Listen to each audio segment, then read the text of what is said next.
পাওয়ার থাকে। এই যে আমি নবী কোরআনের বড় একটা সূরা দিলাম না, সূরা বাকারাও দিলাম না, সূরা আলে ইমরানও দিলাম না, সূরা মায়েদাও দিলাম না, বরং আমি নবী কোরআনের মধ্যে যেই সূরাটা সবচেয়ে ছোট সেই সূরার একটা আয়াত আমি তোমাদেরকে দিলাম। ইন্না আতাইনাকাল কাউসার, এই আয়াতটা আমি তোমাদেরকে দিয়ে দিলাম। ও মক্কার মুশরিকরা, এই আয়াতটা নিয়ে তোমরা চলে যাও আর পৃথিবীর যত বড় বড় শিক্ষিত আছে, যত বড় বড় সাহিত্যিক আছে, সকলকে তোমরা ইনভাইট করো, সকলকে তোমরা আমন্ত্রণ জানাও, সকলকে তোমরা দাওয়াত দাও। আর সবাই মিলা গবেষণা করে করে করে করে যদি তোমাদের ক্ষমতা থাকে, যদি তোমাদের অন্তরের মধ্যে বল থাকে, যদি তোমাদের পাওয়ার থাকে, এই আয়াতের পরে কোন আয়াত হবে সেটা তোমরা বানিয়ে নিয়ে সম্ভব। আপনারা সকলে কেমন আছেন? ভালো আছেন?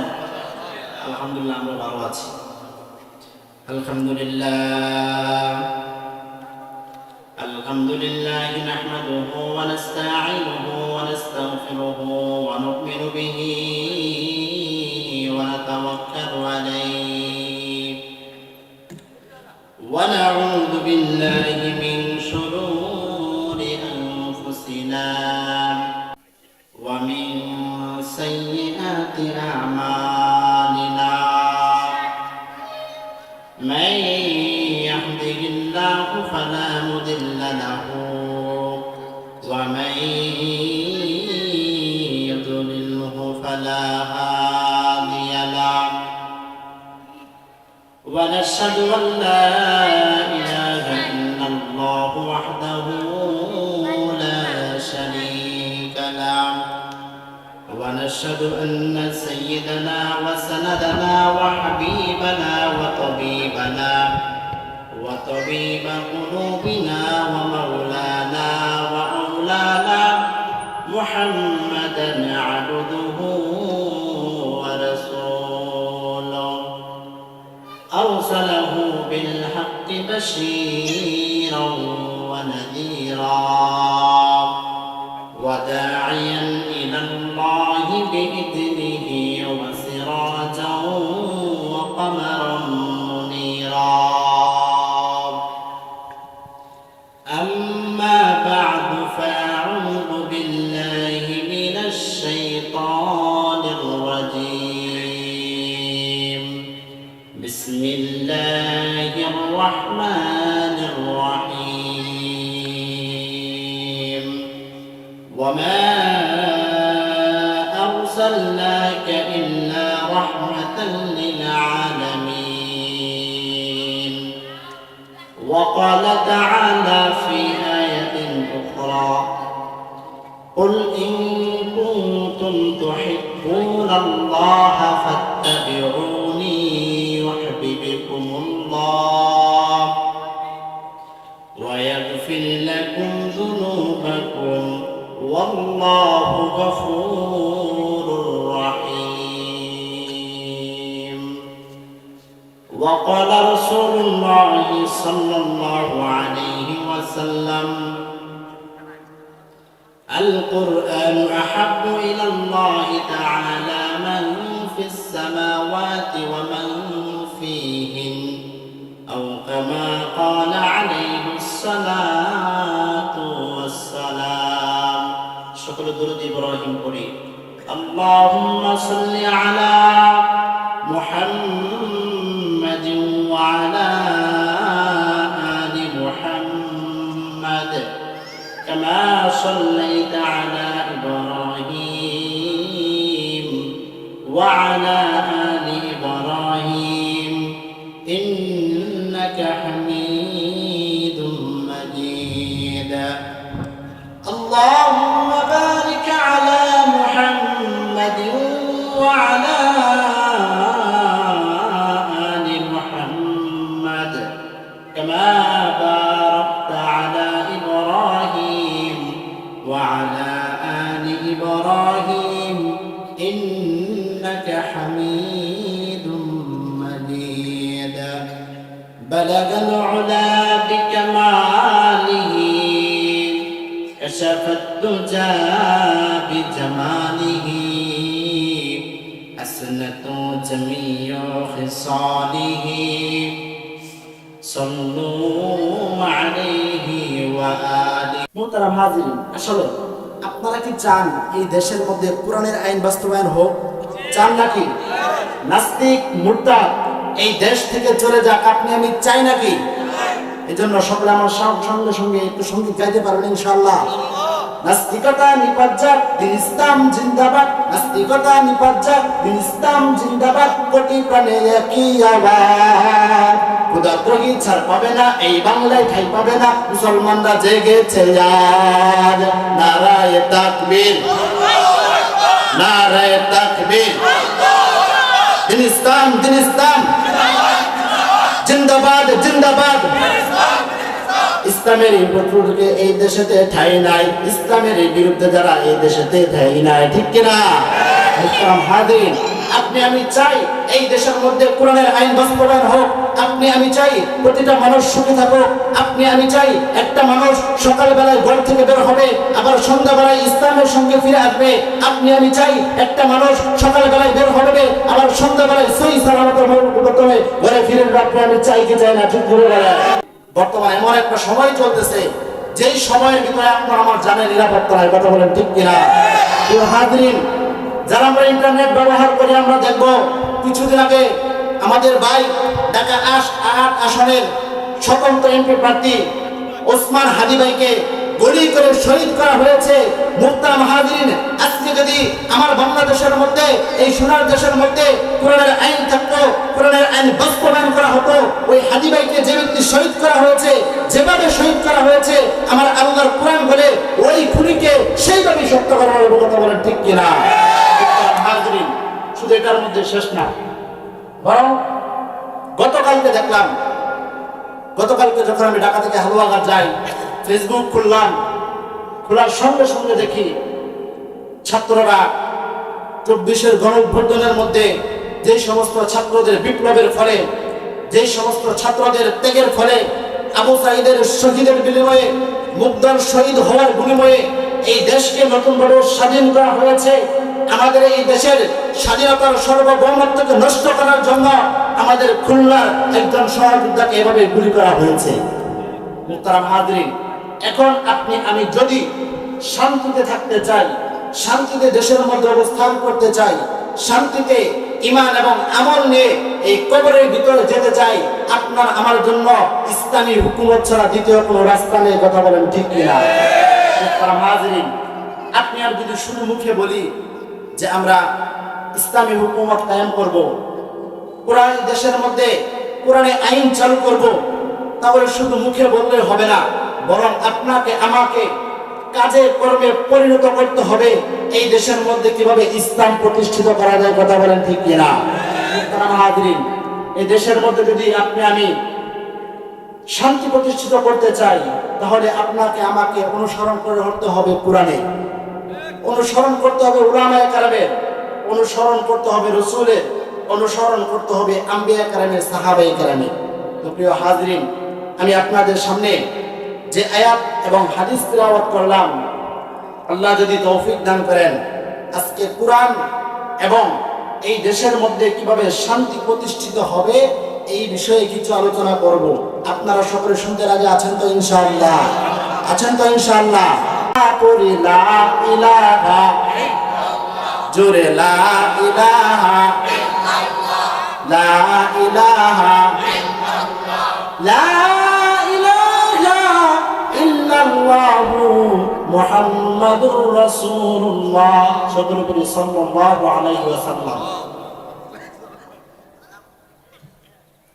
মুহতারাম হাজিরিন, আমি আপনাদের সামনে যে আয়াতটা তিলাওয়াত করলাম, এই আয়াতটা হচ্ছে আমার আল্লাহ কোরআনুল হাকিমের মধ্যে বলেন, কি বলেন? ওয়ামা আরসালনাকা ইল্লা রাহমাতাল লিল আলামিন। আল্লাহ কোরআনের মধ্যে বলেন, ও নবী, আমি আপনাকে পাঠাই নাই, তবে শুধু পাঠিয়েছি এই পৃথিবীর জন্য রহমত। সুবহানাল্লাহ। ভাইরা আমার, এখন দেখবেন অনেক মানুষের পরিবারের মধ্যে শান্তি নাই, সমাজের মধ্যে শান্তি নাই, সমাজের মধ্যে বিশৃঙ্খলা, পরিবারের মধ্যে বিশৃঙ্খলা, ছেলে মেয়ে কথা শুনে না, স্ত্রী কথা শুনে না, এমন মানুষ আপনাদের এলাকায় আছে না নাই? দেখেন, যদি শান্তি কায়েম করতে চান, যদি শান্তি চান, তাহলে আল্লাহ তাআলা পৃথিবীর মধ্যে বিভিন্ন ধর্ম রয়েছে, ওই ধর্মের মধ্যে আল্লাহ শান্তি রাখেন নাই, হিন্দু ধর্মের মধ্যে আল্লাহ শান্তি রাখেন নাই, খ্রিস্টান ধর্মের মধ্যে আল্লাহ শান্তি রাখেন নাই, বৌদ্ধ ধর্মের মধ্যে আল্লাহ শান্তি রাখেন নাই, বরং আল্লাহ তাআলা একমাত্র শান্তি রেখেছেন, সেটা ধর্মের নাম কি জোরে কর? ইসলাম। আল্লাহ ইসলাম ধর্মের মধ্যে কি রেখেছেন? শান্তি রেখেছেন। তো দেখেন আল্লাহ বলেন ওয়ামা আরসালনাকা ইল্লা রাহমাতাল লিল আলামিন, ও নবী আমি আপনাকে পাঠাই নাই, তবে শুধু সারা পৃথিবীর জন্য রহমত স্বরূপ পাঠিয়েছি। এখন আপনার আমার ব্যক্তিগত জীবনে কিভাবে শান্তি আসবে, পারিবারিক জীবনে কিভাবে শান্তি আসবে, গোটা দেশের মধ্যে কিভাবে শান্তি আসবে, এটা আপনার আমার মন গড়া চিন্তা চেতনা, আপনার আমার মন গড়া আইন দ্বারা পৃথিবীর মধ্যে শান্তি আনা যাবে না। বরং এই পৃথিবীর মধ্যে যদি আপনি আমি শান্তি আনতে চাই, যদি এই পৃথিবীর মধ্যে আপনি আমি শৃঙ্খলা আনতে চাই, তাহলে আপনাকে আমাকে অনুসরণ করতে হবে কোরআনের কথা। বলেন ঠিক কিনা? হাজির, এই পৃথিবীর মধ্যে দুইটা রাস্তা আছে। কয়টা রাস্তা? দুইটা রাস্তা। একটা রাস্তা হলো ডান দিকে, আর একটা রাস্তা হলো বাম দিকে। ডান দিকে যে রাস্তাটা রয়েছে, এই রাস্তার রাহবার হলো উলামায়ে কেরাম, এই রাস্তার রাহবার হলো আম্বিয়ায়ে কেরাম, এই রাস্তার রাহবার হলো সাহাবায়ে কেরাম। পক্ষান্তরে বাম দিকে যে রাস্তা রয়েছে, ওই রাস্তার রাহবার হলো শয়তান। ডান দিকে যে রাস্তা রয়েছে, আপনি আমি যদি এই রাস্তা দিয়ে চলি, তাহলে আপনি আমি সরাসরি জান্নাতের মধ্যে যাব। আর বাম দিকে যে রাস্তা রয়েছে, আপনি আমি যদি সেই রাস্তায় চলি, তাহলে আপনার আমার স্থান বিনা হিসেবে জাহান্নাম হবে। নাউযুবিল্লাহ। আল্লাহ বলেন ফামান তাবিআ হুদা ফালা খাউফুন আলাইহিম ওয়ালা হুম ইয়াহজানুন। আল্লাহ বলেন যদি এই দেশের মধ্যে আমার আইন চালু হয়ে যায়, আমার কোরআনের আইন চালু হয়ে যায়, তাহলে মানুষের মনের মধ্যে কোনো ভয় থাকবে না, মানুষের অন্তরের মধ্যে কোনো ভয় থাকবে না, নারীর মনে কোনো ভয় থাকবে না যে একটা নারী রাস্তা দিয়ে চলবে আর কতগুলা বকাটে ছেলে তাকে দর্শন করবে, এই ভয় তার অন্তরের মধ্যে থাকবে না। কারণ যখন এই দেশের মধ্যে শান্তি প্রতিষ্ঠিত হয়ে যাবে, আল্লাহর কোরআনের আইন বাস্তবায়ন হয়ে যাবে, তখন যারা দর্শন করতে আসবে তাদের মনের মধ্যে এই চিন্তা থাকবে, হাই আমি এখন যদি এই মেয়েটাকে দর্শন করি, একটু পরে যখন প্রশাসনের লোক জানতে পারবে, একটু পরে যখন আইন শৃঙ্খলার লোক জানতে পারবে, তখন তো আমি যদি বিবাহিত হই তাহলে আমাকে হত্যা করা হবে, আর আমি যদি অবিবাহিত হই তাহলে আমাকে বেত্রাঘাত করা হবে। এই চিন্তায়, এই ভয়ে একজন নারী একদম পরিপূর্ণ নিরাপত্তার সঙ্গে রাস্তা দিয়ে চলতে পারবে, কোনো ছেলে তাকে টাচ করা সাহস করবে না। কথা বলেন ঠিক কিনা? এমনই ভাবে পুরুষের মনে কোনো ভয় থাকবে না। পুরুষের মনে কিভাবে ভয় থাকবে না? একটা মানুষ চলতেছে, হঠাৎ করে তাকে গুলি করা হয়, তখন যে গুলি করবে সেই চিন্তা করবে, হাই আমি যদি লোকটাকে গুলি করে মারি আর প্রশাসনের লোক যদি জানতে পারে, তাহলে আমি তাকে যেভাবে মেরেছি কিসাস হিসাবে আমাকেও সেইভাবে মারবে। তখন সেই মানুষটা, সেই শুটারটা কোনো মানুষকে গুলি করার সাহস পাবে না। কথা বলেন ঠিক কিনা? হাজির, এই যে এতক্ষণ একটু আলোচনা করলাম, এই সমস্ত আলোচনার মূল হলো আপনার আমার রব্বে কারীমের কিতাব কুরআন। কথা বলেন ঠিক কিনা? এখন আপনি আমি মুসলমান হিসেবে, সাধারণ একটা মুসলমান, দেখবেন আমাদের দেশের মধ্যে অনেক নাস্তিক মুরতাদ আছে। নাস্তিক বলা হয় যারা কোরআন বিশ্বাস করে না, যারা আল্লাহ বিশ্বাস করে না, রাসূল বিশ্বাস করে না, সাহাবায়ে কেরাম বিশ্বাস করে না।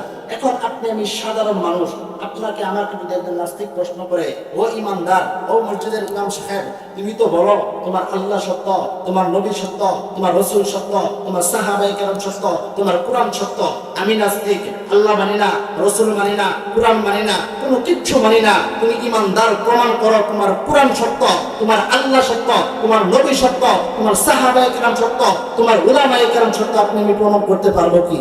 পারবেন? পারবেন না। মুহতারাম হাজিরিন, আজকে আপনাদেরকে এমন একটা কৌশল শিখিয়ে যাব, কোন নাস্তিক যদি আপনাকে আমাকে প্রশ্ন করে যে আমার এই কোরআন সত্য না, আমার এই কোরআন বানোয়াট, তখন আপনি তার উত্তর না দিয়ে তাকে একটা প্রশ্ন ছুড়ে দিবেন। নাস্তিক যখন আপনাকে আমাকে প্রশ্ন করবে যে আমি এইগুলা মানি না, এগুলার বাহিরে তুমি প্রমাণ করো, কোরআন হাদিস ছাড়া তুমি প্রমাণ করো কোরআন সত্য, নবী সত্য, আল্লাহ সত্য, এমন প্রশ্ন যদি আপনি আমি সর্বনা মুসলমানকে কোন নাস্তিক করে, তাহলে আপনারা তার প্রশ্নের জবাব দেওয়ার আগে তাকে উল্টা একটা প্রশ্ন করবেন। শুনেন আমার আলোচনাগুলো মনোযোগ দিয়ে, তাহলে ওই নাস্তিক আপনার প্রশ্নের মধ্যে বেঁধে দেবে, সে আপনার প্রশ্নের উত্তর দিতে পারবে না। মুহতারাম হাজির, আপনার আমার এই কোরআন সত্য, এটার মধ্যে কোনো সন্দেহ আছে? আপনার সন্দেহ আছে? এই কোরআন সত্য, আমার নবী সত্য, আমার রসুল সত্য, আমার সাহাবায়ে কেরাম সত্য। যদি এইগুলো সম্পর্কে আপনার আমার বিন্দু মাত্র সন্দেহ থাকে, তাহলে আপনার আমার ঈমান থাকবে না। দেখেন, এই নাস্তিকতা যে শুধু বর্তমানে বাংলাদেশের মধ্যে আছে, সারা বিশ্বের মধ্যে আছে, বিষয়টা এমন না। রসুলের যুগেও নাস্তিক ছিল, রসুলের যুগেও কাফের ছিল। কেমন কাফের ছিল? একটা উদাহরণের মাধ্যমে আপনারা বুঝেন। রাসূল আকরাম সাল্লাল্লাহু আলাইহি ওয়াসাল্লামের জামানা, ওই জামানার মধ্যে কিছু মক্কার কাফের এসে মুহাম্মদ আরবি সাল্লাল্লাহু আলাইহি ওয়াসাল্লামকে বলেন, ও মুহাম্মদ, তুমি যে দাবি করো তোমার কোরআন সত্য, তোমার আল্লাহ সত্য, তাহলে তুমি প্রমাণ করো। আরে দুনিয়ার মানুষ, একবার মক্কার কিছু কাফেররা এসে আপনার আমার নবীকে, আপনার আমার রাসূলকে প্রশ্ন করে, ও মুহাম্মদ, তুমি যে বলো তোমার কোরআন সত্য, তুমি যে বলো তোমার নবী সত্য, তুমি মুহাম্মদ আল্লাহর পক্ষ থেকে প্রেরিত একজন রাসূল, তোমার সাহাবায়ে কেরাম সবচাইতে ভালো মানুষ, ও মুহাম্মদ, তুমি প্রমাণ করো তোমার এই কোরআন সত্য, তোমার এই হাদিস সত্য। আরে দুনিয়ার মানুষ, মক্কার কাফেররা যখন আপনার আমার নবীকে এমন একটা প্রশ্ন করলো, ও মুহাম্মদ, তোমার কাছে যে আয়াতগুলো চলে আসে, তোমার কাছে যে বাণীগুলা, আরবি বাণীগুলা, তুমি আমাদেরকে পড়াও আর বলো, ও মক্কার কাফেরেরা, আমি যে তোমাদেরকে বাণীগুলা শুনাইতেছি, আমি যে তোমাদেরকে কোরআনের আয়াতগুলা শুনাইতেছি, ও মক্কার কাফেররা, এই আয়াতগুলার অনুসরণ করো। আমি নবী যেগুলা বলি এগুলার অনুসরণ করো, আমি নবী যেগুলা থেকে নিষেধ করি ওইগুলা থেকে বিরত থাকো। ও মুহাম্মদ, তুমি প্রমাণ করো তোমার এই নবী সত্য, তুমি মুহাম্মদ সত্য, তোমার কোরআন সত্য, তাহলে তুমি এটা একটু প্রমাণ করে দাও। এইবার মক্কার মুশরিকরা মুহাম্মদকে ডাকে ডাকে কয়, ও মুহাম্মদ, তুমি যে বলো তোমার উপর কোরআন নাজিল হয়, এটা তুমি মিথ্যা কথা বলো, কারণ তুমি যেই আরবি শব্দগুলা টানিয়ে টানিয়ে টানিয়ে টানিয়ে কও, আর তুমি বলো এইগুলা নাকি তোমার আল্লাহর পক্ষ থেকে নাজিল হয়েছে। ও মুহাম্মদ, আমরা আমার আয়াত বানায় বানায় তোমার কাছে নিয়ে আসতে পারি। আর এক দুনিয়ার মুসলমান, এই আমার আব্বাজান, একটু গভীর মনোযোগ দিয়ে শুনবেন আর একটু কথা বলার চেষ্টা করবেন। এইবার মক্কার মুশরিকরা আপনার আমার নবীকে, দয়ার নবীকে, মায়ের নবীকে, রাহমাতুল লিল আলামিনকে ডাকে ডাকে কয়, ও মুহাম্মদ, তুমি যে আরবি আয়াতগুলা বলো, আমাদের বিশ্বাস, আমাদের ধারণা, এইগুলা তুমি নিজের থেকে বানায় বলো, এইগুলা তোমার আল্লাহর পক্ষ থেকে নাজিলকৃত না, এইগুলা কোনো কোরআনের আয়াত না। আরে দুনিয়ার মানুষ, এইবার মক্কার মুশরিকেরা আপনার আমার নবীরে কয়, ও মুহাম্মদ, তুমি যে আরবি কথাগুলো বানায় বানায় বলো, তোমার থেকে একটু লাইন আমাদেরকে দাও, একটু শব্দ আমাদেরকে দাও। এই শব্দগুলো যদি দাও, তাহলে আমরাও তোমার মতো এই কথাগুলো বানায় বানায় বানায় বানায় বলতে পারবো। আর এক দুনিয়ার মুসলমান, এই আমার কলিজার টুকরা যুবক, মক্কার মুশরিকরা যখন আপনার আমার নবীকে এমন একটা প্রশ্ন করলো, তখন আপনার আমার নবী চিন্তার মধ্যে পড়ে গেলেন, কি করবেন। আই হাই, মক্কার মুশরিকরা তো আমাকে কঠিন একটা প্রশ্ন করে দিলেন।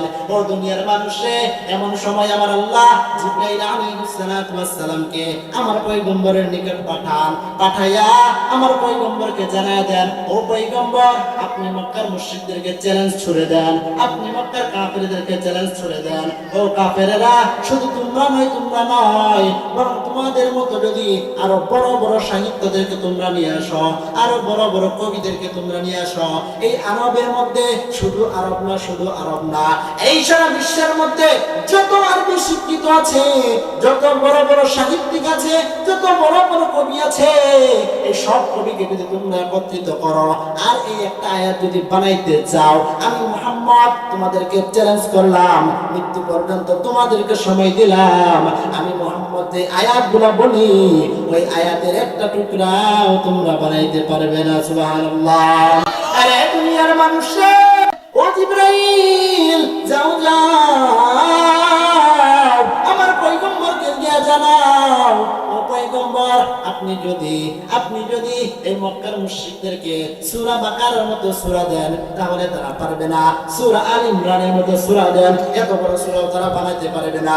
কোরআনের বড় বড় বড় সূরাগুলো দিলেও তারা পারবে না। ও নবী, আপনাকে আমি বলি, কোরআনের মধ্যে সবচেয়ে ছোট সূরা যেটা আছে, কোরআনের মধ্যে সবচেয়ে সংক্ষিপ্ত সূরা যেটা আছে, সূরা কাউসারটা আপনি তাদেরকে দিয়া দেন। ও নবী, আপনি যদি সূরা কাউসারের পুরাটা তাদেরকে দেন, এই পুরাটা বানানোর ক্ষমতা মুশরিকদের নাই। ও নবী, আমি আপনাকে বলি, আমি আপনাকে বলতেছি, আপনি সূরা কাউসার হলো কোরআনের মধ্যে সবচাইতে ছোট সূরা। ওই সূরা কাউসার থেকে প্রথম নম্বর আয়াতটা আপনি মক্কার মুশরিকদেরকে ছড়িয়ে দেন আর চ্যালেঞ্জ করিয়া দেন, ও মক্কার মুশরিকেরা, তোমাদের যদি শক্তি থাকে, তোমাদের যদি ক্ষমতা থাকে, তোমাদের যদি পাওয়ার থাকে, এই যে আমি নবী কোরআনের বড় একটা সূরা দিলাম না, সূরা বাকারাও দিলাম না, সূরা আল ইমরানও দিলাম না, সূরা মায়েদাও দিলাম না, বরং আমি নবী কোরআনের মধ্যে যেই সূরাটা সবচেয়ে ছোট, এই সেই সূরার একটা আয়াত আমি তোমাদেরকে দিলাম, ইন্না আতাইনাকাল কাউসার, এই আয়াতটা আমি তোমাদেরকে দিয়ে দিলাম। ও মক্কার মুশরিকরা, এই আয়াতটা নিয়ে তোমরা চলে যাও আর পৃথিবীর যত বড় বড় শিক্ষিত আছে, যত বড় বড় সাহিত্যিক আছে, সকলকে তোমরা ইনভাইট করো, সকলকে তোমরা আমন্ত্রণ জানাও, সকলকে তোমরা দাওয়াত দাও, আর সবাই মিলা গবেষণা করে করে করে করে যদি তোমাদের ক্ষমতা থাকে, যদি তোমাদের অন্তরের মধ্যে বল থাকে, যদি তোমাদের পাওয়ার থাকে, এই আয়াতের পরে কোন আয়াত হবে সেটা তোমরা বানিয়ে নিয়ে সম্ভব আকবার। আর এ দুনিয়ার মানুষ, এইবার আপনার আমার নবী, রহমতের নবী, বরকতের নবী, মক্কার মুশরিকদেরকে চ্যালেঞ্জ ছড়িয়ে দিয়া সূরা কাউসারের প্রথম সূরাটা দিয়ে পাঠিয়ে দিলেন। এবার মক্কার সমস্ত মুশরিকরা নবীর কাছ থেকে চ্যালেঞ্জটা গ্রহণ করিয়া তাদের ভাষার মধ্যে চলে আসলো। আসার পর সমস্ত মুশরিকরা একসাথে মিলিয়ে পরামর্শ করতেছে, কি করা যায়। হাই হাই, যদি আমরা এই মুহাম্মদের আয়াতের পরিবর্তে এমন একটা আয়াত না বানাইতে পারি, তাহলে আমরা হলাম মক্কার মেন, আমরা হলাম মক্কার লিডার, আমাদের কথা মতো মক্কা উঠে, আমাদের কথা মতো মক্কা বসে। আমরা যদি এই আয়াতটার সঙ্গে আরেকটা সুন্দর আয়াত না বানাইতে পারি, তাহলে আব্দুল্লাহর বেটা মুহাম্মদ এতিম একটা ছেলে এসেছে, যেই ছেলে নিজেকে নবী দাবি করে, অথচ আমরা হলাম মক্কার বড় বড় মানুষ, অনেক উঁচু বংশের মানুষ। এই নিচু বংশের ছেলেটা আমাদের সামনে বিজয়ী হয়ে যাবে, আর আমরা এত বছর পর্যন্ত এই মক্কার মধ্যে মরলগিরি করে আসলাম, এত বছর পর্যন্ত এই মক্কার মধ্যে ক্ষমতা দেখিয়ে আসলাম, এতদিন পর্যন্ত এই মক্কাদেরকে নেতৃত্ব দিয়ে আসলাম। এখন যদি এই মুহাম্মদের কাছে আমরা হেরে যাই, আমাদের নেতৃত্ব থাকবে না, আমাদের ক্ষমতাও থাকবে না, মানুষ আর আমাদেরকে আইডল মানবে না। কথা বলেন ঠিক কি? আচ্ছা, আপনারা কি আমার কথা বুঝেন? বলতেছি কেন, আমরা তো হালুয়াঘাট ময়মনসিংহ, এখন আপনাদের হচ্ছে ঢাকা গাজীপুরে, এমন তো হতে পারে আমার কথা নাও বুঝতে পারেন, কি বলেন না? আসলে বোঝার আরেকটা সিস্টেম আছে। সিস্টেম বলতে, আমি আপনাদের এলাকার সন্তান, আপনারা আমাকে চিনবেন। আমি আজকে আপনাদের মাধ্যমে যার মাধ্যমে উপস্থিত হয়েছি, এটা হচ্ছে আমার ফুফার দেশ। এখানে মাসুদ নামে একজন লোক আছে, সে হচ্ছে আমার ফুফা, ঠিক আছে। আর আমার দাদার বাড়ি হচ্ছে এই বাড়ি সর্বসানা ওইদিকে। আমার দাদার নাম হচ্ছে আব্দুল মালেক, মানুষ সবাই ডাকতো ফালুক মিয়া, এটা বলে ডাকতো। আমার বড় চাচার জন্ম এই দেশে, কিন্তু আমার বাবার জন্ম বা আমার চাচা যারা হয়েছে তাদের জন্ম হচ্ছে হালুয়াঘাট, তো সেই সূত্রে আমার জন্ম হালুয়াঘাট। কিন্তু ধরতে গেলে আমি আপনাদের সন্তানকে বলেন, আমার দাদা যেহেতু ছিল, দেখেন আজকে আমরা প্রথমে গিয়েছি আমার দাদার বাড়িতে, দাদার বাড়িতে গিয়ে আসর নামাজ পড়ে আমার দাদার বাবা যারা ছিল, মায়েরা যারা মৃত্যুবরণ করেছে, আলহামদুলিল্লাহ তাদের জন্য দোয়া করেছি, কবর জিয়ারত করেছি। আসলে আজকে খুব কষ্ট লেগেছে যখন তাদের জন্য দোয়া করতেছি, খুব কষ্ট লাগতেছে। আমার দাদা দাদুর কথা খুব মনে পড়ছে। কেন? কারণ আজকে যদি আমার দাদা দাদু এই দেশের মধ্যে থাকতেন, এই গুরুস্থানের মধ্যে দাঁড়িয়ে দোয়া করতেছি, সেখানে আমার দাদা দাদু থাকতেন, ওনাদের জন্য দোয়া করতাম। তো এই কথা যখন দোয়া করতেছি তখন খুব মনে পড়লো, যা আমার দাদা দাদু আজকে নেই। তো মুহতারাম হাজির, সকলের জন্য দোয়া করছে, যত মৃত আছে কিয়ামত পর্যন্ত, বাবা আদম আলাইহিস সালাম পর্যন্ত থেকে এই পর্যন্ত যত মানুষ মারা গিয়েছে সকলের জন্য দোয়া করেছে। তো আপনারা আমার কথা বুঝতেছেন তো ইনশাআল্লাহ? মুহতারাম হাজির,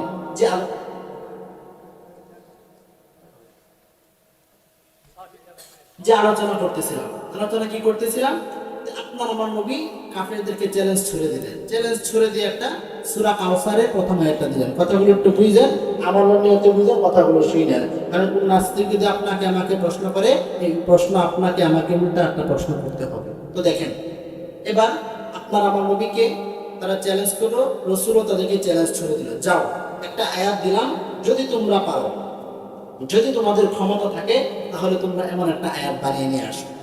আরে দুনিয়ার মানুষ, এবার আপনার আমার নবী যখন মক্কার মুশরিকদেরকে চ্যালেঞ্জ ছুড়ে দিলেন, মক্কার সমস্ত মুশরিকরা একসাথে হইয়া পরামর্শ করতেছে, আই হাই কি করা যায়, কিভাবে এই আয়াতের মতো আরেকটা আয়াত বানানো যায়, কিভাবে এই ছন্দের মতো আরেকটা ছন্দ বানানো যায়। যদি আমরা মক্কার সমস্ত মুশরিকরা মিলিয়া, যদি আমরা মক্কার সমস্ত মানুষরা মিলিয়া ইন্না আতাইনাকাল কাউসার এই আয়াতের পরে কোন আয়াত হবে যদি আমরা বানাইতে না পারি, তাহলে মুহাম্মদের সামনে আমাদের মাথাটা নিচু হয়ে যাবে। আরে দুনিয়ার মানুষ, এইবার মক্কার সমস্ত মুশরিকেরা সারা বিশ্বের মধ্যে এলান করলো, ও বিশ্বের বড় বড় শিক্ষিতরা, ও বিশ্বের বড় বড় সাহিত্যিকরা, ও বিশ্বের বড় বড় আরবি প্রভাষকরা, তোমরা সকলে মক্কার মধ্যে চলে আসো। তোমাদের যত টাকা লাগে আমরা মক্কা থেকে দিব, তোমাদের যত সুযোগ সুবিধা লাগে আমরা মক্কা থেকে দিব, তোমাদের খাবার, তোমাদের থাকার ব্যবস্থা, তোমাদের থাকার ব্যবস্থা, তোমাদের খাবারের আয়োজন, যা কিছু লাগে আমরা তোমাদেরকে দিব। শুধু এই ব্যবস্থা করব না, বরং তোমরা যদি এই আয়াতকে সামনে নিয়ে তার পরবর্তী কোন আয়াতটা হবে, তার পরবর্তী কোন অংশটা হবে, এটা যদি বানাইতে পারো, তোমরা যা হাদিয়া যাবে, যে পরিমাণ টাকা চাবে, যদি সোনা চাও সোনা তোমাদেরকে দিতে রাজি আছি, যদি টাকা চাও টাকাও তোমাদেরকে দিতে রাজি আছি, তবুও আমাদেরকে ওই মুহাম্মদের সামনে তোমরা লজ্জিত করো না। আরে দুনিয়ার মানুষ, মক্কার মুশরিকেরা সারা দুনিয়ার মধ্যে যখন এমন একটা এলান করে দিলেন, তখন সারা দুনিয়া থেকে সমস্ত বড় বড় আরবি শিক্ষিতরা, সমস্ত বড় বড় কবিরা মক্কার মধ্যে আসলো। আসার পর আপনার আমার দয়ার নবী, আমার আল্লাহর কালামের সূরা কাউসারের যে প্রথম নম্বর আয়াতটা আছে, ওই আয়াতটা যে মক্কার মুশরিকদেরকে দিল, মক্কার মুশরিকেরা বিশ্বের সবচেয়ে বড় বড় বড় বড় শিক্ষিতদেরকে বলে, ও শিক্ষিতরা শোনো, ও কবিরা শোনো, মুহাম্মদ আমাদেরকে এই একটা আয়াত দিয়েছে, এর পরবর্তী কোন আয়াতটা হবে সেটা তুমি আমাদেরকে বানাইয়া দাও। আরে দুনিয়ার মানুষের এইবার বিশ্বের বড় বড় লিডারেরা, বড় বড় শিক্ষিতরা, বড় বড় বিপ্লবীরা আমার আল্লাহর কালামের সূরা কাউসারের প্রথম আয়াতটাকে সামনে রাখলেন, আর বিশ্বের সমস্ত বড় বড় লিডাররা সামনে বসে বসে গবেষণা করতেছে, চিন্তা করতেছে, হাই হাই এটা কেমন আয়াত দিল, এই আয়াতটা যদি সামনে দিয়ে মিলে তাহলে পিছন দিক দিয়ে মিলে না, এই আয়াতটা যদি পিছন দিক দিয়ে মিলে তাহলে সামনে মিলে না, যদি মাঝখানে মিলে তাহলে সামনে মিলে না, যদি মাঝখানে মিলে তাহলে এই সাইড দিয়ে মিলে না। আরে দুনিয়ার মানুষ, এইবার মক্কার মুশরিকদের ওই আমন্ত্রিত যত বড় বড় সাহিত্যিক ছিল, তারা অনেকদিন পর্যন্ত আয়াতটা নিয়ে গবেষণা করলো, অনেকদিন পর্যন্ত সে আয়াতটা নিয়ে চিন্তা করলো, কিন্তু তাদের দুর্ভাগ্যের বশত হলো তারা সেই আয়াতের মোকাবেলায় কোনো আয়াত বানাইতে পারে নাই। তারা যদি একটা আয়াত বানায় তাহলে সেই আয়াতের সঙ্গে আমার কোরআনের আয়াতটা মিলে না, তারা যদি আরবি একটা কথা বানায় তাহলে আমার আল্লাহর কোরআনের সঙ্গে এই কথাটা তারা বনে না। আরে দুনিয়ার মানুষ, এইবার মক্কার মুশরিকেরা সকলে চিন্তা পরামর্শ করিয়া একটা আয়াত বানাইলো। আসলে তারা কিন্তু আয়াত বানাইতে পারবে না, কারণ আয়াত বানানো দুনিয়ার কোনো মানুষের দ্বারা সম্ভব না, কোনো নবীর দ্বারা সম্ভব না, কোনো সাহাবার দ্বারা সম্ভব না। আর ওই মক্কার মুশরিকরা তো হলো তারা ঈমান ছাড়া মানুষ, ওই মক্কার বড় বড় লিডারেরা তো হলো ঈমান ছাড়া মানুষ, তাদের দ্বারাই বা আবার কিভাবে সম্ভব হবে? আরে দুনিয়ার মানুষ, এবার যখন মক্কার মুশরিকেরা ওই যে বিশ্বে থেকে বড় বড় কবি সাহিত্যিকদেরকে দাওয়াত দিয়ে নিয়ে এসেছিল, ওই সাহিত্যিকরা মিলে একটা আয়াত বানাইছে। কি আয়াত বানাইছে? তারা করে ইন্না আতাইনাকাল কাউসার লাইসা হাদা কালামু বাশার। সকলে বলে আল্লাহু আকবার। আরে দুনিয়ার মানুষ, ওই বিশ্বের বড় বড় কবিরা 1 মাস নয়, 2 মাস নয়, 6টা মাস পর্যন্ত তারা রিসার্চ করলো, 6 মাস রিসার্চ করার পর একটু আয়াত বানাইলো। কি বানাইলো? তারা বলে ইন্না আতাইনাকাল কাউসার, এটা হলো আল্লাহর কথা। তারা বলে লাইসা হাযা কালামু বাশার, এটা কোনো মানুষের কথা নয়, এটা কোনো মানুষের কথা হতে পারে না।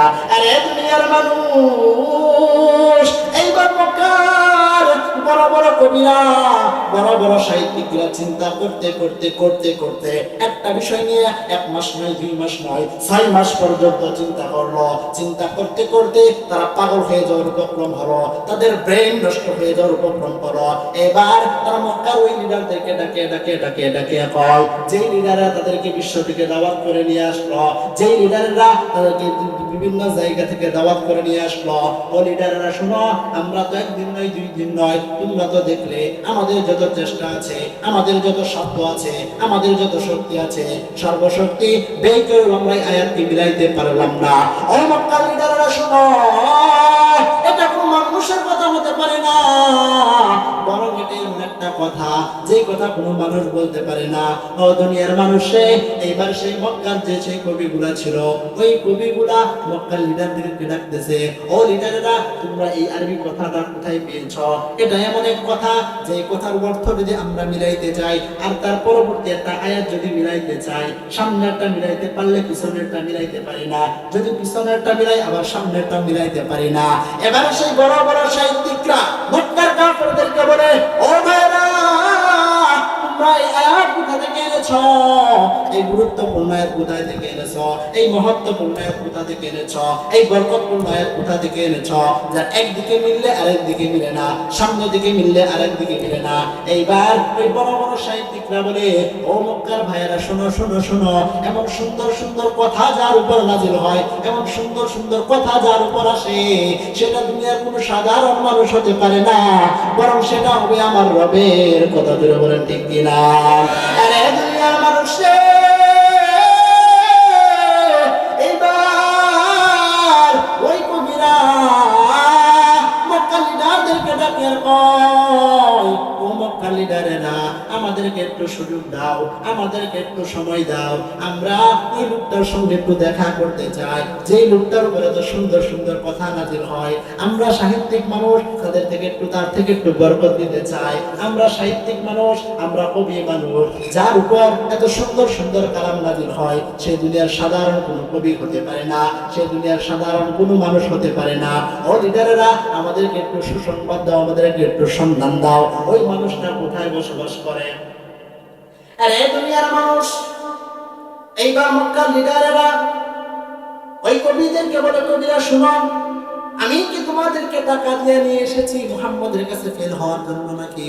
আমরা তোমাদেরকে অফার দিয়েছি, যত টাকা লাগে আমরা দিব, যত ক্ষমতা লাগে আমরা দিব, তোমাদের আরাম আয়েশের জন্য, তোমাদের বিলাসিতার জন্য, যা কিছু প্রয়োজন সব কিছু তোমরা আমার মক্কা লিডারদের থেকে নাও, তবুও তোমরা মুহাম্মদের সামনে আমাদেরকে বিজয়ী বানাও, মুহাম্মদের সামনে আমাদেরকে উঁচু বানাও।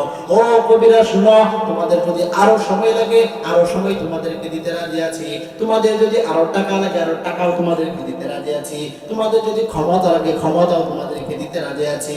তো বাবা, ওই মুহাম্মদুল্লাহর বেটা মুহাম্মদের কাছে আমাদেরকে লজ্জিত করো না, আমাদেরকে অপমানিত করো না, আমাদেরকে অপদস্থ করো না। আরে দুনিয়ার মানুষে, এইবার এই কবিরা মক্কা লিডারদেরকে ডাকে, ও লিডারেরা শুনো শুনো, তুমি যদি আমাদেরকে আর 6 মাস সময় করো, যদি সারা জীবন সময় দাও, মৃত্যুর আগ পর্যন্ত সময় দাও, আমাদের মতো বড় বড় কবি বিশ্বের মধ্যে আর নাই, আমরা তোমাদেরকে চ্যালেঞ্জ করে যাচ্ছি, আমরা যেহেতু এই আয়াতের পরবর্তী আয়াত কোনটা হবে বানাইতে না পারি, এই পরবর্তী আয়াতের পরে কোন সূরাটা হবে সেটা যদি আমরা না বানাইতে পারি, ও মক্কার মুশরিকেরা শুনো, সারা বিশ্বের মধ্যে এমন কোন কবি এখনো পয়দা হয় নাই যে আমাদের উপরে গিয়ে তোমাদের এই আয়াতটাকে মিলিয়ে দিবে। সুবহানাল্লাহ। আরে দুনিয়ার মানুষ, এইবার মক্কার মুশরিকরা ওই পণ্ডিতদেরকে, ওই পণ্ডিতদেরকে, ওই শিক্ষিত মানুষদেরকে বলে, যাও যাও যাও, আমি তোমাদেরকে সংবাদ দিতেছি, আমি তোমাদেরকে দেখিয়ে দিতেছি কোন মানুষের কাছ থেকে আমরা সেই আয়াতটা নিয়ে এসেছি, কোন মানুষের কাছ থেকে সেই আরবি কথাটা নিয়ে এসেছি। এবার কবিদেরকে সংবাদ দাও, যাও ওই গ্রামের মধ্যে যাও, গিয়ে দেখবেন ছোট্ট একটা ঘরের ভিতরে, ছোট্ট একটা বাসার ভিতরে, যে বাসার মধ্যে আরাম আয়েশের কোনো জিনিস নাই, যেই ভাষার মধ্যে আমাদের ভাষার মতো সোফা নাই, যেই ভাষার মধ্যে আমাদের ভাষার মতো এসি নাই, যেই ভাষার মধ্যে আমাদের ভাষার মতো লাল গলিচা নাই। তোমাদেরকে খাবার দিবে এমন সামর্থ্য মুহাম্মদের নাই, তোমাদেরকে টাকা দিবে এমন সামর্থ্য মুহাম্মদের নাই, তোমাদেরকে তোমাদের খরচ বহন করবে এমন সামর্থ্য মুহাম্মদের মধ্যে নাই। যাও গিয়ে দেখো ওই ব্যক্তির থেকে আমরা এই কোরআনের আয়াতটা নিয়ে এসেছি। আর এই দুনিয়ার মুসলমান, এই আমার আম্মাজান, একটু গভীর মনোযোগ দিয়ে শুনবেন আর একটু কথাগুলো বোঝার চেষ্টা করবেন। এইবার ওই মক্কার সবচেয়ে বড় বড় বিজ্ঞ আলেমেরা, সবচেয়ে বড় বড় পণ্ডিতেরা সকলে মিলে মুহাম্মদ আরবির দরবারের মধ্যে যায়। মুহাম্মদ আরবি দরবারের মধ্যে গিয়া দেখে আপনার আমার নবী সরদারে দু আলম, যিনি দুনিয়া এবং আখিরাতের উভয় জাহানের বাদশা, ওই বাদশা সাধারণ একটা পোশাক পরিয়া সাধারণ একটা গালিচার মধ্যে বসে আছে। উনার দরবারের মধ্যে এত বড় রাজা কোনো প্রহরী নাই, উনার দরবারের মধ্যে কোনো পাহারাদার নাই, কোনো দারোয়ান নাই। এইবার ওই পণ্ডিতেরা মুহাম্মদ আরবির দরবারের মধ্যে গিয়ে বলে, ইয়া রাসূলুল্লাহ, ইয়া হাবিবাল্লাহ, আমরা হলাম এই বিশ্বের মধ্যে সবচাইতে বড় বড় বড় বড় কবি। আমাদেরকে আপনার দেশের শত্রুরা, আপনার শত্রুরা মক্কার কাফেরেরা আমাদেরকে টাকা দিয়া ভাড়া করে এনেছে, আমরা যাতে করে আপনি যে আয়াত দিয়েছেন ওই আয়াতের পরিবর্তে আরেকটা আয়াত বানাইতে পারি। আরে দুনিয়ার মানুষ, এইবার আপনার আমার নবী, রহমতের নবী, বরকতের নবী, ওই কবিদেরকে একটু সম্মান দিয়া, আচ্ছা আপনারা বসেন, আপনারা যে বিষয়টা নিয়ে আসছেন আমি একটু দেখতেছি। এবার আমার নবী যখন তাদেরকে বসতে দিলেন, বললেন আপনারা এবার প্রস্তাব করুন আপনাদের কি সমস্যা। এইবার ওই কবিরা বলে, ও নবী, ইন্না আতাইনাকাল কাউসার, আপনি যে আয়াতটা দিলেন আমরা চিন্তা করলাম 6 মাস পর্যন্ত, চিন্তা করে কোনো সমাধান পেলাম না। আরে দুনিয়ার মানুষ, এইবার আপনারা আমার নবী, রহমতের নবী, বরকতের নবী, ওই পণ্ডিতদেরকে ডাকে আর কয়, ও পণ্ডিতেরা, তোমরা কি চাও নাকি এই আয়াতের পরে কোন আয়াতটা হবে, এই লাইনের পরে কোন লাইনটা হবে, ওই লাইনটা আমি তোমাদেরকে শোনায় দেই, ওই লাইনটা আমি তোমাদেরকে বোঝায় দেই। এইবার বিশ্বের বড় বড় পণ্ডিতেরা বলে, ও নবী আপনি এটা কি বললেন? আমরা হলাম কবি মানুষ, আমরা হলাম সাহিত্য মানুষ, আমরা যদি কবির কবিতার মতো একটা ছোট বাক্য পাই সেইখানে সেটা শোনার জন্য দৌড়ায়া যায়। আর আপনি আমাদেরকে যে বাক্য শোনাইলেন, যেই বাক্য দ্বারা এই মক্কার মুশরিকদেরকে চ্যালেঞ্জ করে দিলেন, 6 মাস পর্যন্ত রিসার্চ করলাম, 6 মাস পর্যন্ত চিন্তা করলাম, কিন্তু এই আয়াতের মতো আয়াত আমরা আর পাইলাম না। আপনি আমাদেরকে তাড়াতাড়ি বলুন এই আয়াত আপনারা কোথায় থেকে পেলেন? আরে দুনিয়ার মানুষ, এইবার আপনার আমার নবী, রহমতের নবী, বরকতের নবী, ওই সাহিত্যিকদেরকে বলে, ও সাহিত্যিকেরা শোনো, আমি তোমাদেরকে মক্কার মুশরিকদেরকে যে আয়াত দিলাম এটা কোনো বড় আয়াত না, কোরআনের কোনো বড় আয়াত না, বরং কোরআনের মধ্যে যে সূরাটা রয়েছে সবচেয়ে ছোট সূরা, সবচেয়ে সংক্ষিপ্ত সূরা, সূরা কাউসারের প্রথম আয়াতটা দিলাম। কি আয়াত? আমার আল্লাহ বলেন, ইন্না আতাইনাকাল কাউসার, ও নবী আমি আপনাদেরকে হাউজে কাউসার দান করলাম। আল্লাহু আকবার। আরে ভাইয়া, রে পণ্ডিতেরা, তোমরা কি শুনতে চাও এই আয়াতটার পরবর্তীতে আমার আল্লাহ কোন আয়াত রেখেছেন? এবার পণ্ডিতেরা বলে, নবী বলুন বলুন বলুন। এবার আপনারা আমার নবী, দয়ার নবী, রহমতের নবী কয়, ও পণ্ডিতেরা তাহলে শোনো, আমার আল্লাহ এর পরবর্তী আয়াত রেখেছেন, ফাসাল্লি লিরাব্বিকা ওয়ানহার। আল্লাহু আকবার।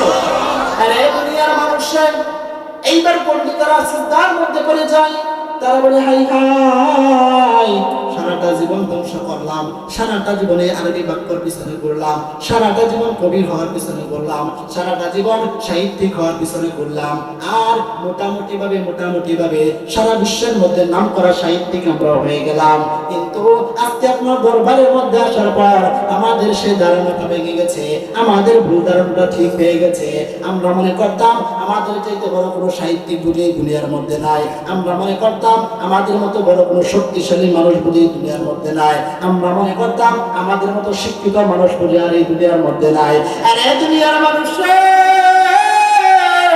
এইবার বড় বড় পণ্ডিত আমার নবীর কথা শুনিয়া, আমার আল্লাহর কোরআনের কথা শুনিয়া, আমার নবীর হাতে হাতটা রাখিয়া কালেমা পরে পরে মুসলমান হয়ে গেছে। ওরা বলে লা ইলাহা ইল্লাল্লাহ মুহাম্মাদুর রাসূলুল্লাহ। তারা ভাবলেন আপনাদেরকে এতক্ষণের আলোচনাটা যে বিষয়টা বোঝাতে চাচ্ছি সেটা হলো, কোনো মানুষ যদি আপনাকে আমাকে প্রশ্ন ছুড়ে দেয় যে আমি কোরআনটাকে বিশ্বাস করি না, তাহলে আপনি বলবেন আচ্ছা ঠিক আছে, তোমার প্রশ্নটা মানলাম যে কোরআন বিশ্বাস করো না। যেহেতু তুমি বিশ্বাস করো না, এর মানে তুমি এর চাইতে শক্তিশালী হবে। কি বলেন? যুক্তির কথা হলো তুমি এই কথা বিশ্বাস করো না, এর মানে তোমার দ্বারা আর উচ্চ অঙ্গের কথা বানানো সম্ভব। যুক্তি এটা বলে না, এটাই বলে। তাহলে আপনারা বলবেন ঠিক আছে মানো না, এটা আমিও মানলাম। তাহলে এই যে কোরআনের একটা আয়াত, তাহলে তুমি এর চাইতে উচ্চাঙ্গের আয়াত বানিয়ে নিয়ে আসো। আপনারা এই চ্যালেঞ্জ ছুড়ে দিলেন। কসম করে বলি কিয়ামত পর্যন্ত সমস্ত নাস্তিকরা, সমস্ত শিক্ষিতরা, যারা শিক্ষিত নামে বন্ধ আছে, যদি সারা জীবন মৃত্যুর আগ পর্যন্ত গবেষণা করে, রিসার্চ করে, তাহলে কসম করে বলি আমার এই আল্লাহর কালামকে তারা ভুল প্রমাণিত করতে পারবে না। কথা বলেন ঠিক কিনা? এই কথা বলেন না। মোহতারাম হাজিরিন শুনেন, আপনার আমার এই কোরআন বোঝার দরকার আছে না নাই? যারা বলেন আছে না নাই? আছে। কারণ কি জন্য আছে? এই কোরআন হলো মুসলমানের জন্য বেঁচে থাকার দলিল। কি বললাম? বেঁচে থাকার জন্য দলিল। কিভাবে দলিল? দেখেন, যদি আপনার আমার যে জমিনগুলো আছে, এই জমিনগুলো যদি অপর একটা ব্যক্তির নামে কি হয়ে যায়, রেকর্ড হয়ে যায়, কাওলা হয়ে যায়, আপনি আমি আমাদের সেই জমিনটাকে নেওয়ার জন্য, জমিনটাকে আমার দখলে আনার জন্য মামলা মোকদ্দমা করি কি করি না? অবশ্যই করি। এখন যদি আপনি আমি কোরআন পড়তে না পারি, কোরআন বুঝতে না পারি, যেমনই ভাবে আপনার এই দুনিয়ার সাধারণ জীবনের জমিনের কাগজ বোঝা না করার কারণে দুনিয়ার মধ্যে যারা, সমাজের মধ্যে যারা খারাপ লোক রয়েছে, তারা আপনার আমার জমি নিয়ে যাওয়ার চেষ্টা করে। এমনই ভাবে আপনি আমি যদি কোরআন বুঝতে না পারি, যেই কোরআন আপনার আমার ইমানের জন্য দলিল, যেই কোরআন আপনি আমি মুসলমান হওয়া সত্ত্বেও আমাদের জন্য দলিল, ওই শয়তানের ধাক্কা পড়ার সঙ্গে সঙ্গে আপনি আমি বেঈমান হয়ে মরে যাব। আর যদি বেঈমান হয়ে মারা যায়, আপনি আমি মৃত্যুবরণ করতে দেরি হবে, কিন্তু জাহান্নামের ফয়সালা হতে দেরি হবে না। কথা বলেন ঠিক কিনা? কারণ আযীম আপনার আমার বেঁচে থাকার জন্য কোরআন, এই কোরআনকে ধ্বংস করার জন্য, এই কোরআনকে শেষ করার জন্য যুগে যুগে অনেক মানুষ চেষ্টা করেছে। বর্তমান সময়ে অনেক মানুষ চাচ্ছে কোরআনের আওয়াজকে নিভিয়ে দেওয়ার জন্য। কথা বলেন ঠিক কিনা? আমার নবীর যুগেও চেয়েছে, আবু জাহেল চেয়েছে, উতবা চেয়েছে, সাইবা চেয়েছে, এমনই ভাবে মক্কার যত বড় বড় লিডাররা রয়েছে, সমস্ত লিডার মিলে একসাথে চেষ্টা করেছে এই কোরআনকে কিভাবে বন্ধ করা যায়, এই কোরআনের আওয়াজকে কিভাবে স্তব্ধ করে দেওয়া যায়। যারা কোরআনের কথা বলে, হকের কথা বলে, সত্যের কথা বলে, ইসলামের কথা বলে, দ্বীনের কথা বলে, তাদের আওয়াজকে কিভাবে স্তব্ধ করে দেওয়া যায়, এই চেষ্টা আবু জাহেল করেছে, উতবা করেছে, সাইবা করেছে, এমনই ভাবে মক্কার সমস্ত বড় বড় লিডাররা করেছে, কিন্তু তারা কেউ সফল হতে পারে না। কথা বলেন ঠিক কিনা? আপনার আমার এই কোরআন নাজিল করেছেন কে? জোরে বলেন কে?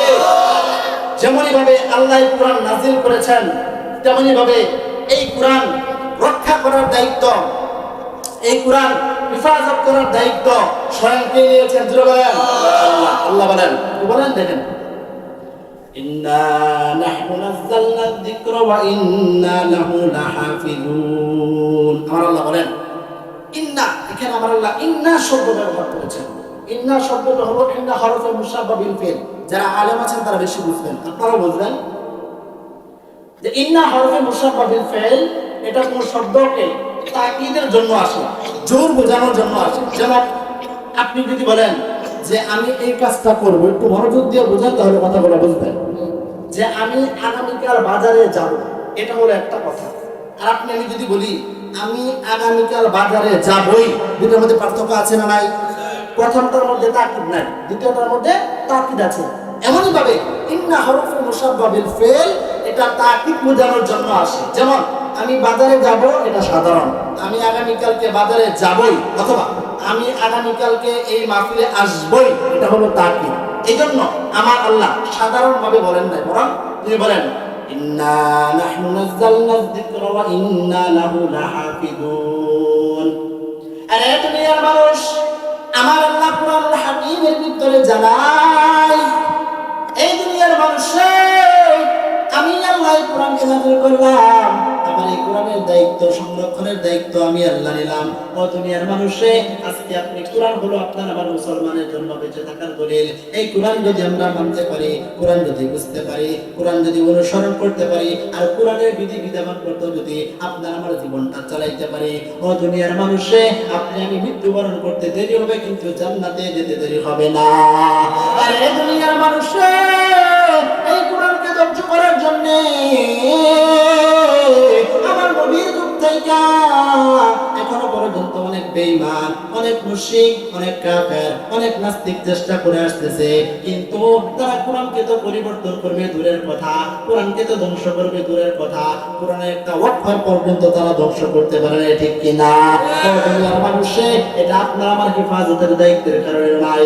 কারণ আপনি আমি যদি একটা জিনিস হেফাজত করে 5 বছর 10 বছর হেফাজত করার পরে ওই জিনিসটা নষ্ট হয়ে যায়, কিন্তু আমার আল্লাহ যেই কোরআন 1450 বছর আগে নাজিল করেছে, ওই কোরআন যেইভাবে নাজিল করেছে এখনো পর্যন্ত ওইভাবে নাজিল আছে, কথা বলেন ঠিক কিনা? আরে দুনিয়ার মানুষ, একবার যারা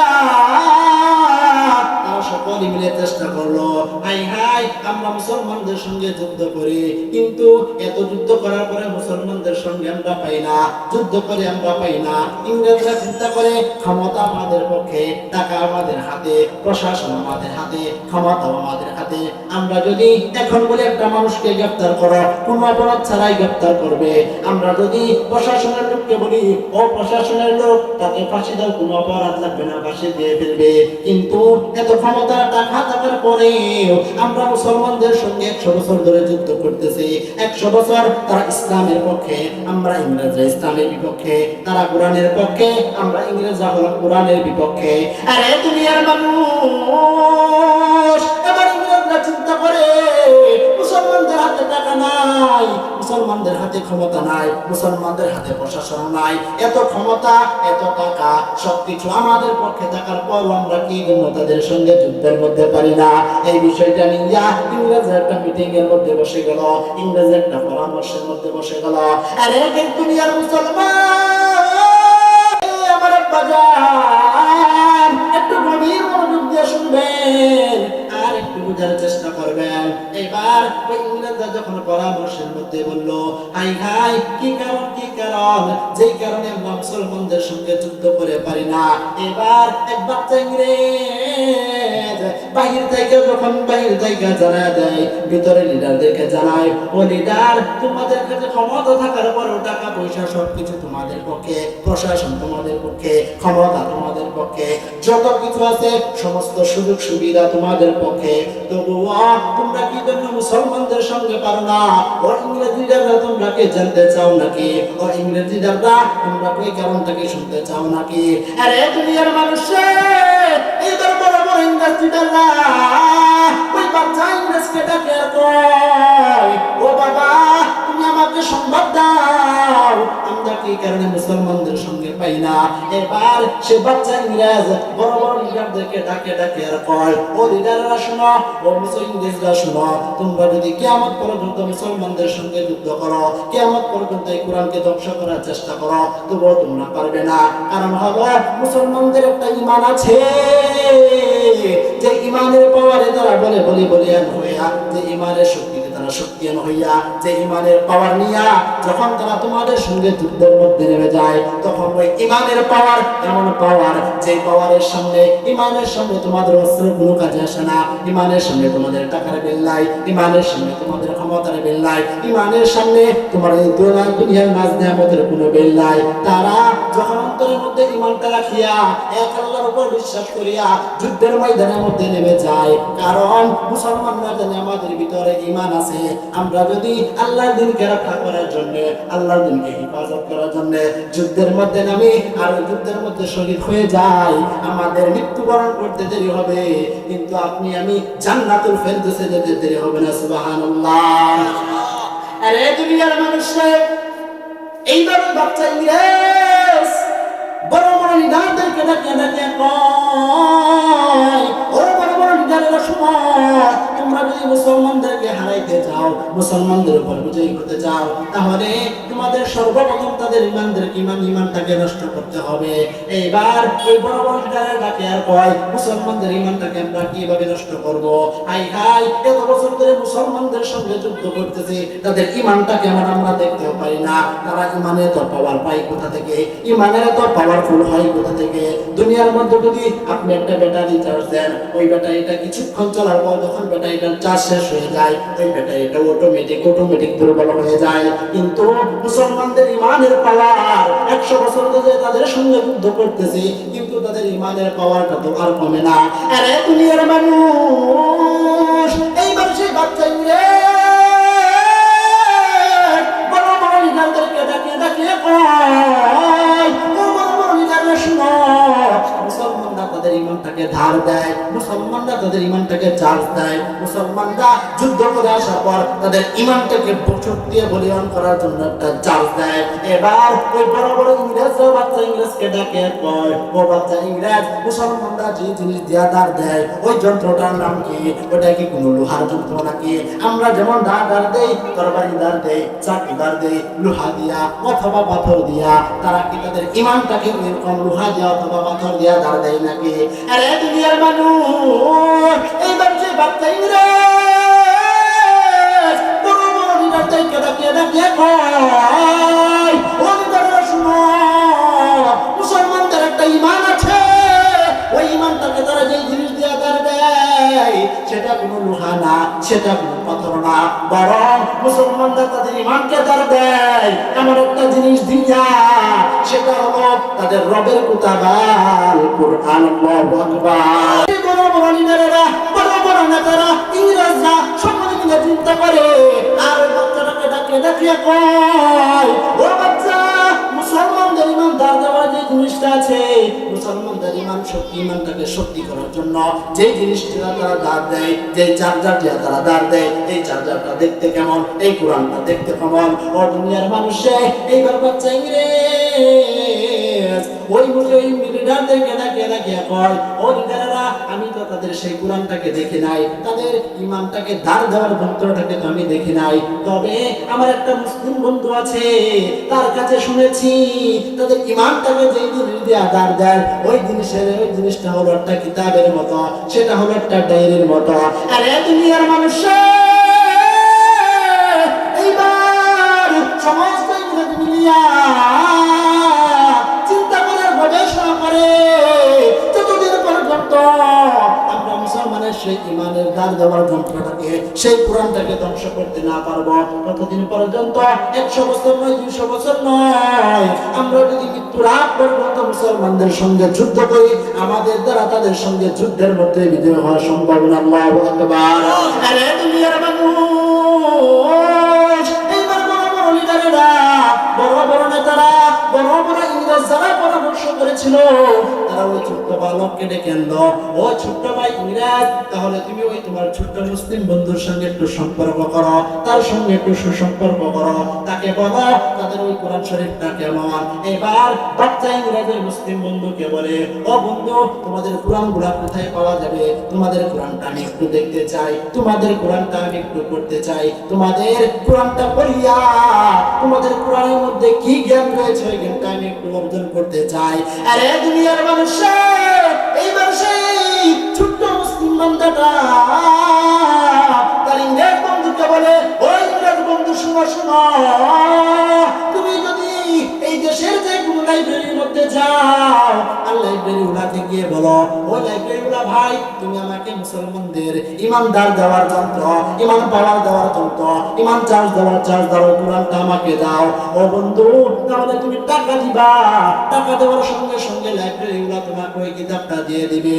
ও দুনিয়ার মানুষে, এইবার এই ছোট্ট বালকটা, ইংরেজ বালকটা এসে বড় বড় লিডার ইংরেজদেরকে বলতেছে, ও ইংরেজেরা, যাও যাও যাও, এই দেশের মধ্যে যতগুলো লাইব্রেরি আছে, এই দেশের মধ্যে যতগুলো দোকান আছে, এই দোকানের মধ্য থেকে তোমরা মুসলমানদের ইমানটাকে চার্জ দেওয়ার চার্জারটাকে কিনে নিয়ে আসো। আরে দুনিয়ার মানুষ, এইবার সমস্ত ইংরেজ একসাথে মিলিয়া একসাথে বসিয়া তারা চিন্তা করে, হাই হাই যত কোটি টাকা লাগে, লক্ষ টাকা লাগে, কোটি টাকা লাগে, মিলিয়ন বিলিয়ন সেফটিলিয়ন যত টাকা লাগে না কেন, সব টাকা আমরা ইংরেজরা দিতে রাজি আছি। তবে আমাদের শর্ত হলো, আমাদের কথা হলো, মুসলমানদের ঈমান পাওয়ার দেওয়ার চার্জার মধ্যে কোরআন রয়েছে, সেই কোরআনকে আমাদের ধ্বংস করতে হবে। ও দুনিয়ার মানুষে, এইবার মুসলমানদের ঈমানকে তারা ধ্বংস করার জন্য লক্ষ লক্ষ কোটি কোটি টাকার কোরআন শরীফ তারা কিনলো, কিনা আল্লাহর কোরআন কিনে আগুনের মধ্যে পুড়াইয়া দিল। আরে দুনিয়ার মানুষ, সংযুক্ত হয়ে দিচ্ছি। আরে দুনিয়ার মানুষ, এইবার সকল কোরআন শরীফ যখন তারা পুরো শেষ করে ফেললো, একদিন ওই ছোট্ট বালক বন্ধুর সঙ্গে ইংরেজ বালক বন্ধু দেখা হলো। ইংরেজ বালক বন্ধু ওই ছোট্ট মুসলমান বন্ধুকে ডাকে আর কয়, ও বন্ধু, এখন তোমরা আমাদের সঙ্গে আর যুদ্ধ করে পাবে না, আমাদের সঙ্গে মারামারি করেও পাবে না। এবার ওই ছোট্ট মুসলিম বন্ধুটা ইংরেজ বন্ধুকে ডাকে আর কয়, ও ইংরেজ বন্ধু, 100 বছর পর্যন্ত আমাদের সঙ্গে যুদ্ধ করলা, একটা যুদ্ধের মধ্যেও তোমরা বিজয় হতে পারলে না।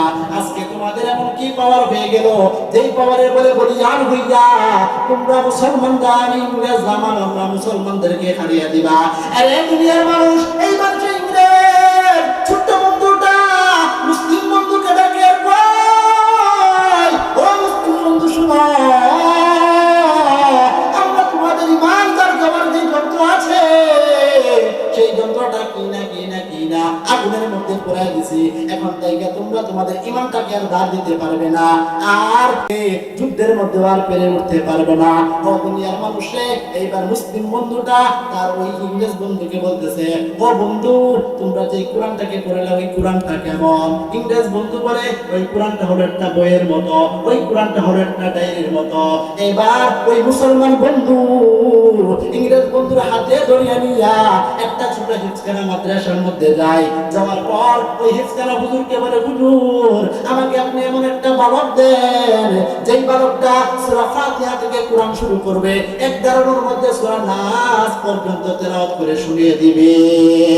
আরে দুনিয়ার মানুষরা, এইবার যাবে সে হুজুর এমন একটা 5 থেকে 7 বছরের একটা বালক দিলেন, যেই বালকটা অনেক খালি হাফেজ ছিল, যেই বালকটা সূরা ফাতিহা থেকে শুরু করে এক টানে বিনা লুকমার মাঝে সূরা নাস পর্যন্ত আপনার আমার মুসলমানের বেঁচে থাকার দলিলটাকে শোনাইতে পারে। এবার ওই মুসলমান বন্ধু ছোট বাচ্চাকে বলে, ও বাচ্চা, তুমি তেলাওয়াত করা শুরু করো। ওই বাচ্চা সূরা ফাতিহা থেকে তেলাওয়াত করা শুরু করতেছে, তেলাওয়াত করতেছে।